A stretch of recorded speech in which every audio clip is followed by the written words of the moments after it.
Welcome to the Week 10 edition of Johnny's Intangibles. I'm Collin Wilson, and joining me today and every week is Johnny Manziel himself to talk the latest about what's happening in college football. And of course, we always start with Johnny's MVP of the week. Now, Johnny, it's hard to ignore what Cam Ward is doing down there, even though, Miami's losing to Duke, which they shouldn't be, but a masterful comeback, stuffed the box with a bunch of numbers. Also, Dylan Sampson maybe saved the Tennessee Volunteers season to make the college football playoff. Who is your MVP of the week? I think you look at what, Ole Miss quarterback Jaxson Dart did this week, throwing for 515 yards, 6 touchdowns. He adds almost another 50 on the ground. Really impressive win, even though it's tough over your Razorbacks. We know how much you love them, but I think anytime you go for over 515, you're throwing for 6 TDs. You're really making some noise in the college football headlines for sure. Well, Johnny, the problem is Taylon Green keeps getting sacked. He drops the ball, and SEC teams like to score touchdowns. But I think that one of the more impressive things about Ole Miss is the fact that Trey Harris wasn't there and Jordan Watkins went crazy. So there's a lot of firepower coming at Georgia this weekend. But we got to focus on the biggest game of Week 10, which was Penn State and Ohio State. James Franklin has essentially turned into Jimbo Fisher at Texas A&M, a national title contending team that just cannot seem to get over the hurdle in the biggest games. Franklin is 1-10 now against Ohio State. He's never finished in the AP top 5. Does AD Dr. Patrick Kraft, he just took over that position in 2022. So Franklin wasn't his hire, but is it time for him to start maybe considering other options at Penn State? I mean, I think if you really look around and you see, who are you going to get to come in there that's a better coach than what they have right now in James Franklin? Obviously, getting over the hump of some of these big games, you need to beat Ohio State. You want to win the conference. You're trying to get to a national title level. There's obviously some things there that are lacking a little bit in some of these big games, but is it coming down to not playing? You're having your best stuff on that day in these big moments, or is it something that's more deep rooted within the program? I look at James Franklin and see him as a good coach. And when you look around and see who's really available, are you going to be able to hire somebody who's going to get you the numbers and what he's doing there? Although they're not getting to the big game and exactly where they want to be, you're still having a lot of success. Yeah, and it's interesting because the hottest name in the offseason for offensive coordinator was Andy Kotelnicki, who came in from Kansas. And, the handicap for me was that having two quarterbacks, one being an RPO quarterback and one being a pocket passer, was really going to give Ohio State a lot of issues. That's not what happened. Penn State didn't even score an offensive touchdown. Who is it to blame for this Nittany Lions loss? Is it players? Is it coaching? Is it preparation? Or is Ohio State just that good? I mean, I think you have to look at both on the Penn State side of the ball. I mean, obviously, you think any team you go against throughout the country, you should be able to get into the end zone, at least one time. So whenever you're shut out like that, you have to look back and think about your scheme, think about your preparation the week before, and it comes down to really execution from your players. But you are going against a tough Ohio State defense, but you look at early in the season, Oregon didn't have a problem driving down and scoring against a defense like that. So you have to look internally on these days. I think one of the news items I saw come from this game, a post-game interview that quarterback Will Howard cut for Ohio State. And it made me think of you immediately, Johnny, because he said he's a Philly kid and he waited his entire life for Penn State and James Franklin to recruit him. He got a snub. So my question to you, Johnny, is were you passed over by any colleges in the state of Texas? And subsequently, did you play them and have that as a motivation?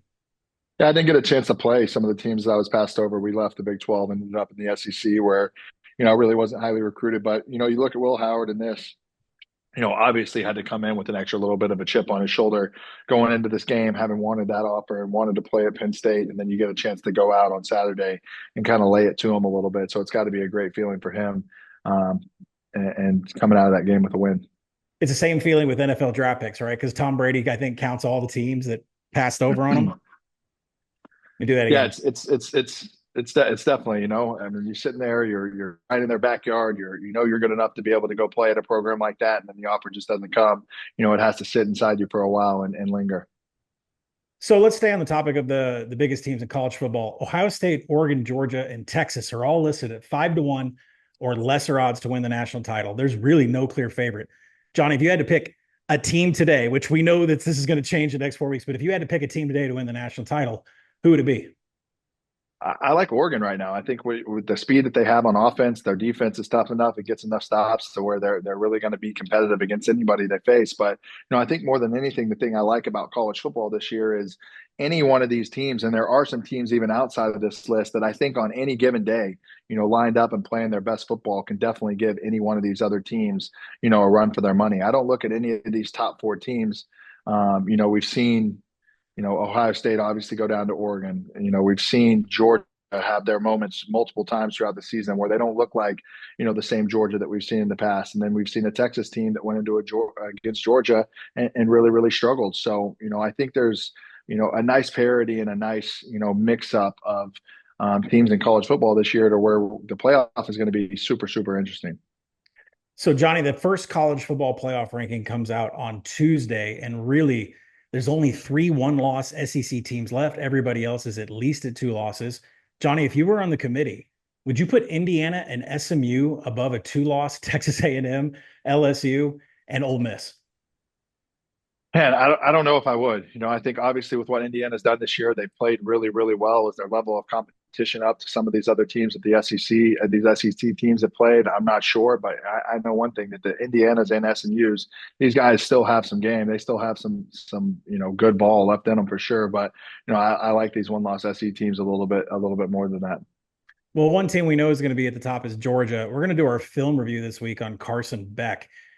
I kind of gave Carson Beck a pass for how poor he was at Texas with 3 interceptions, but now another game against Florida, we're looking at 6 total interceptions in his last 2 games, 0 big time throws as dictated by PFF.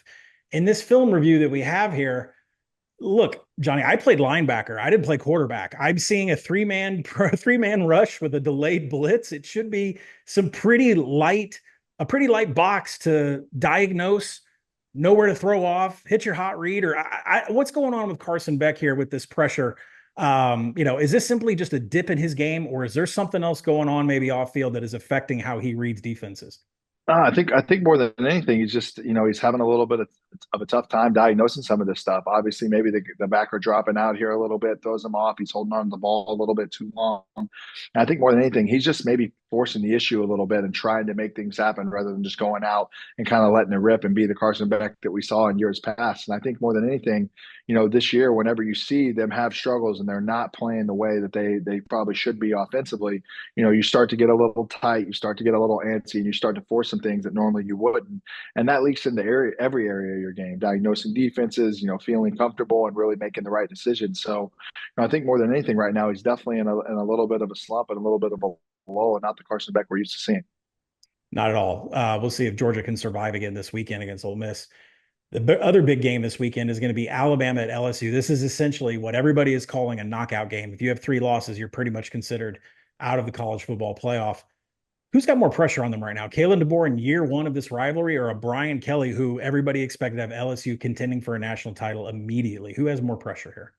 I think it's Kalen DeBoer. I think obviously with the standard of what Alabama football is, and obviously, if you're talking in years past that Alabama isn't going to be one of the top 12 teams in the country as you go into a week later in the season, I think anybody would say that you're absolutely crazy. So this is a game that you would think, puts a ton of pressure on Alabama and Kalen DeBoer.